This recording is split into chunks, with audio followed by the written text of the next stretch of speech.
Voiceover Coffee Shop, Episode 12. Welcome to the Voiceover Coffee Shop, where we share our morning with some of the finest names in voiceover. And now, here's your host, voice actor Andrew Morrison.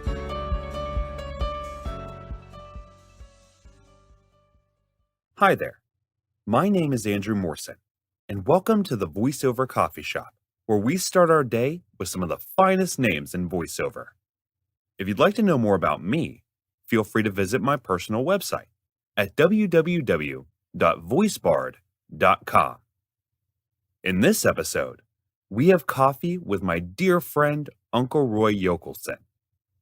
Uncle Roy is founder of Antland Productions, where his specialty is voiceover support services, including coaching, killer demo production, home studio solutions, and recording technology education. In this episode, we talk about how to make a demo stand out and stay competitive on a roster. How did Uncle Roy begin in audio design? And why is he called Uncle Roy? As well as his process for making killer demos. How are you doing, buddy? I'm doing good. Very small amount of actual voice actor. That's not my passion. My passion is helping you get your sound shiny. Right. And a faster workflow. Right. How do you take your coffee, Uncle Roy? I'm lactose intolerant, so it's either almond milk or what we used to call cremora, a non-dairy creamer. Okay. I make a blend of just regular and then combination either hazelnut vanilla, or if my girlfriend is here, then pumpkin spice. She's also got some coconut. These are interesting facts about coffee and Uncle Roy. So how did you get started in audio production? Was it with East Lake Music or was it before that? Well, do you want, like when I was 2, I had a record player that played the same record over and over. It drove my father crazy, and his friend said, well, put in a headphone jack. So, I had a record player with headphones, which today a 2-year-old has headphones. They probably have Bluetooth headphones and everything. But back when I was 2, it wasn't the norm. And then I was just fascinated with sound as a kid, and he gave me a tape recorder, and I was the kid on the block with the puppet stage in my basement, and we pre-recorded the dialogue. We didn't know that's the way you're supposed to do it. We just did it. And I still have those tapes. And, in high school, was on the AV squad, and I did sound and lighting for the school shows, and I recorded them audio because video wasn't happening back then. Mm-hmm.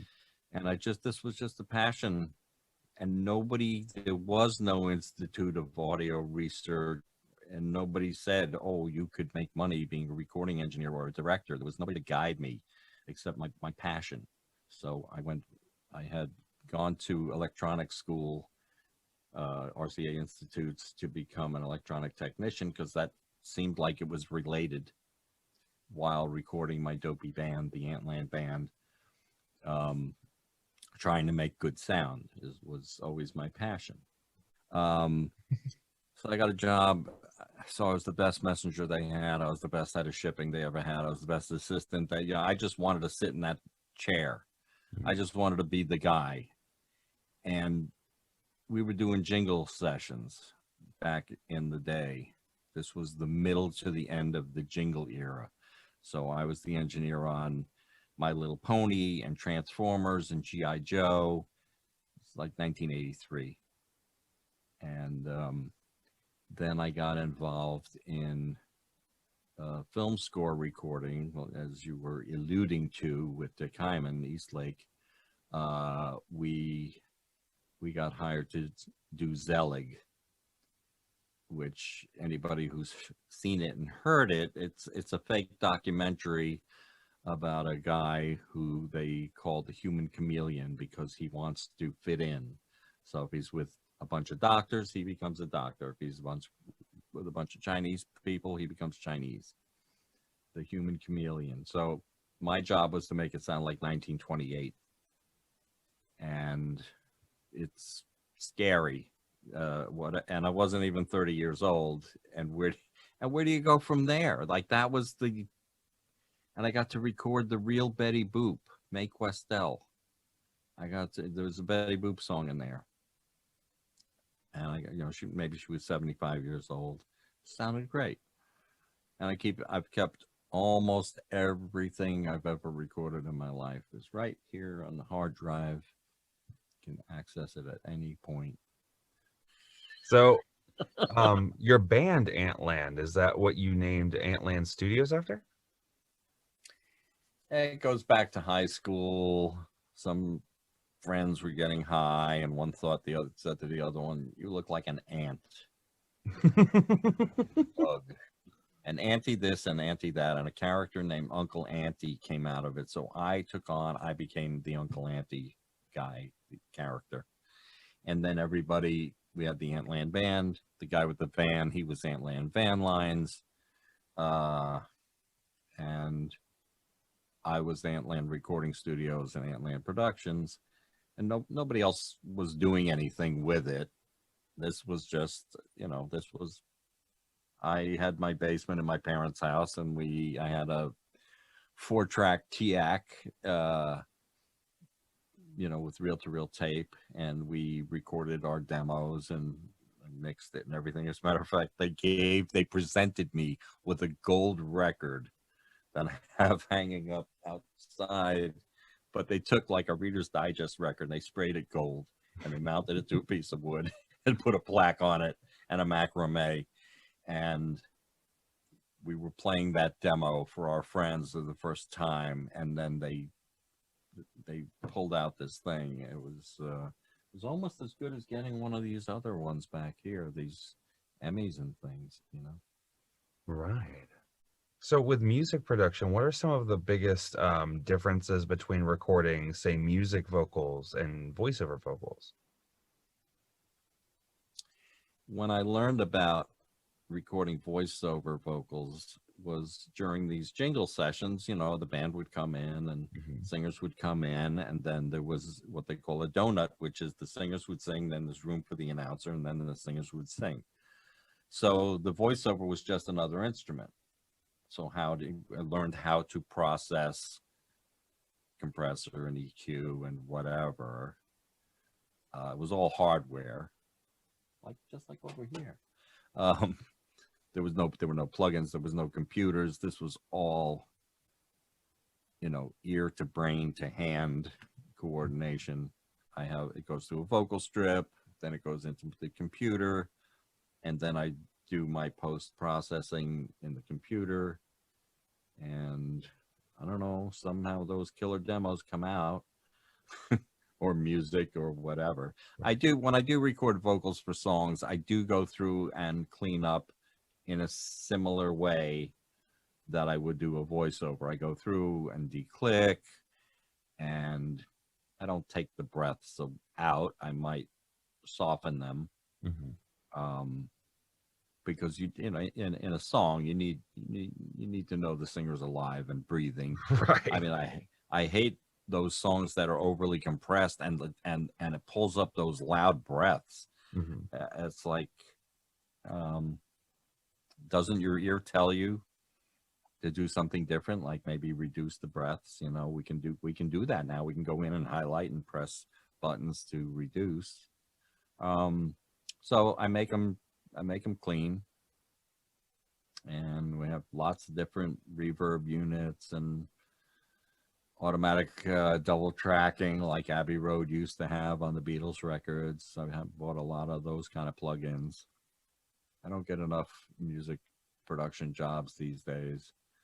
My stepson is due for we're due to do a project soon, I hope. So we'll see. So how did you get tied in with Wovo? Well, it's a professional voiceover organization. I joined and then was asked, I guess, by Dan Leonard, would I be on the technical advisor board, because people send in their demos, or not their demos, their home studio sample, and then we give them a pass or fail, there's too much, it's too live, it's too reverberant, it's too processed, or it's got sibilance, or you're too close to the mic, it's got proximity. And so we try to mentor and just educate. I like to teach. I like to teach about what I do. When you come to my barbecue, I don't want to talk shop, but when we're working, Right. I like to teach as much as I can. So building in the voiceover industry, as an audio engineer on that side of things, what do you believe are some of the biggest resources that have kind of helped you along this path? You mean like tools? Yeah, whether they be physical tools, mental tools, community tools. What were those biggest tools for you? Been using Adobe Audition since it was cool at 96, and that was my first digital anything. Because before that it was razor blades and A grease pencil, right? slicing. No, I never used pencil. I used a Mr. Peanut mechanical pencil because it gave a very fine line, and a grease pencil's fat. And not only that, it's going to wrap to the next. If there's a grease pencil still on there, it's going to wrap to the next layer and leave grease on there. Is my theory anyway. I never used a grease pencil, but so making the transition from analog full time, because this was at home, Adobe Audition. In the studio, we were still multi-track on tape, and even if it was digital, it was still on tape. And then they bought me, I was at Howie Schwartz recording studio, and he came in and said, "So what do you think we should get for your room to bring it up quality wise?" And I said, "Well, you can get me one of those SSL screen sounds that are $100,000. So he did. Sitting in my garage right now. You can't get $500 for it. So this was a tablet and a wireless pen. Okay. So just being able to make edits, it had no processing in it. You had to get it right going into the box. Mhm. EQ and compression, all that. It had nothing. So you could do edits. You could automate the volume and panning, and that's it. So finally, every time it was time for a job, I would think, do I really need the computer on this one? I mean, that's probably going to slow me down. We're so fast with 1/4-inch tape and multi-track, and we were really fast on old technology. And of course, every job was appropriate for the computer. So until I finally gave it up and said, okay, fine. So that transition was a big deal. And then all the toys, all the RX-8, all the mouth declickers and the de-essers and all the tools that I used every day, compression and reverb and everything. So just the fact that it's right there in the box, that $100,000 box doesn't do as much as what free Audacity can do, and certainly Adobe Audition. So, Right. Boy, we've come a long way in the Right. So you produce a lot of demos. What do you think are some of the determining factors that help a voiceover artist when producing their demo to be more competitive? If I were doing your demo, I would interview you and you would tell me about your 3-legged cat and everything, and then we'd write a spot, Dottie Pearl Snake Eye is the best 3-legged cat in the universe, eats Purina, whatever, So it would be, I write about your stuff. You tell me all your wacky about your life, and then I write scripts that have to do with those topics. So it's not out of a bag full of practice scripts or anything like that. It's very personal. Mm-hmm. Then I think I'm a good director. I've been co-directing with other coaches these days. I have access to the entire Warner Chappell music library, so I never have used the same piece twice. It's not like I bought 20 CDs and that's all I've got. I have unlimited, and every month more really cool music comes out. So, and that's where I take most of my time, writing the scripts, directing. I prefer if somebody comes here because I've got 24 mics. And so for every script, I'll change microphones just so sonically things are a little different. And then the music search, plus if people come here, besides going to lunch at Rutt's Hut or whatever, I make all the, if you're here, I make all the edits and I lay it all out and we make sure that we're hearing enough range, or if we have to re-record anything, we're right here. I do plenty of them remotely, but then I wind up with all the takes. And even though I take good notes, I've got to make the edits after the fact. Right. So it's having good scripts, good direction, good stock music selection. And because my job before all of this was to produce and engineer radio and TV spots and promos, I did in-demand pay-per-view promos every month for years. So I know how that's supposed to sound because I produced the stuff that aired, even though maybe things have, voiceover styles have changed a little bit. That doesn't matter. Technology wise, I know how to do all that because that's what I did. Right. Right. And not over processed. Right. I don't want to hear over processed demos like some people make. It's okay. That's all right. So what do you think some of the biggest misconceptions of audio work are? And what do you think some of the biggest mistakes that you receive on your end, like the biggest issues with people's audio when they come on your side, other than the compression? Well, when people send me their sample, a lot of times the levels are puny.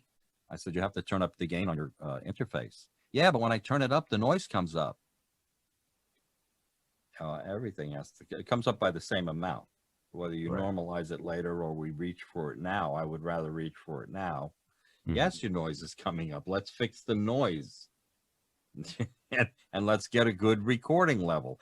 In the old days, yes, you wanted to get a good recording level because we were trying to beat tape hiss. So you put a lot of level and you wouldn't have to crank it up and you wouldn't hear hiss. That's not what we're doing now. We want to use all the zeros and ones in the digital world. So you need a healthy recording level so that we don't have to rely on normalizing and all those things. Okay. So if you were to write a letter to yourself before you began in audio, what would that letter say? I'm writing to myself when I was a messenger. Mm-hmm. I guess I would have to say, and I knew I was driven. My father had said to me, so what, are you going to give it like 3 months? I said, no, this is what I want. This is my career. Mm-hmm. So I would say to myself, you can do this. That's why my mentor taught me as well as he did, because he saw that I would be good at this. So it's the old follow your passion. If you can do this, obviously I had to grow and develop and be able to do more and better work. Mm-hmm. So find a good mentor, which I did, or he found me, or it just happened, and just keep going after that passion. And I did. That's why I'm sitting here. That's why we're talking, because I saw my little dream, Johnny's dream trip to Hollywood of the puppet shows, and that's the thing, nobody helped me. There was no career guidance. Nobody said you could be a director, you could be a recording engineer, you could produce, whatever. I didn't know the careers even existed. I just pulled all the pieces, all my passions. We're all frustrated actors, so right. And I love that people like Everett, people like J. Michael, that all of the big wigs the big machas, as my girlfriend would say, that these are my friends and colleagues, and we have a lot to give and teach and learn from each other. And, if we're not having fun, what's the point? We have to have fun. I hope you enjoyed listening to how Uncle Roy went from becoming a messenger boy to being recognized industry-wide for his killer audio work, as well as how he has educated the next generation of voiceover talent to wear the shoes of brilliance. If you'd like to know more about Uncle Roy, you can visit him at www.antlandproductions.com. Thank you for listening, and I'll see you next time. Thank you for listening to the Voiceover Coffee Shop. For more information on guests, new episodes, and more, be sure to visit www.vocoffeeshop.com.